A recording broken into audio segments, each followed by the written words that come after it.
2025 ഫെബ്രുവരി 24 നാടിനെ നടുക്കിയ വെഞ്ഞാറമൂട്ടിലെ കൂട്ടക്കൊല.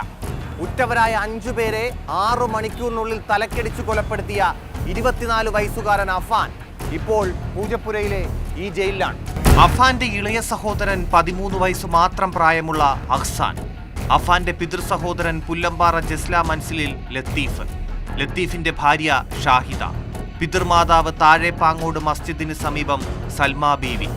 അഫാന്റെ സുഹൃത്ത് ഫർസാന എന്നിവരെ മണിക്കൂറുകളുടെ വ്യത്യാസത്തിൽ ചുറ്റിക ഉപയോഗിച്ച് തലക്കടിച്ചു കൊലപ്പെടുത്തിയതാണ് കേസ്. കൃത്യം നടത്തിയതിനു ശേഷം അഫാൻ വെഞ്ഞാറമൂട്ടിലെ പോലീസ് സ്റ്റേഷനിൽ കീഴടങ്ങി.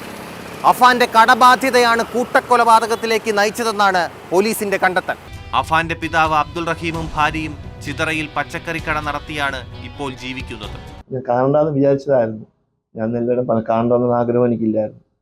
പക്ഷെ അവിടെ ചികിത്സിച്ച് ഡോക്ടർ ജയപ്രകാശ് ഡോക്ടറും മറ്റെല്ലാം കൂടെ നിങ്ങൾ വന്ന് കണ്ടാൽ മാത്രമേ അവനെ ഇതിൽ നിന്ന് മാറ്റിയെടുക്കാൻ പറ്റൂ. അതായത് മാനസികാവസ്ഥ എപ്പോഴും മോശമാണ്.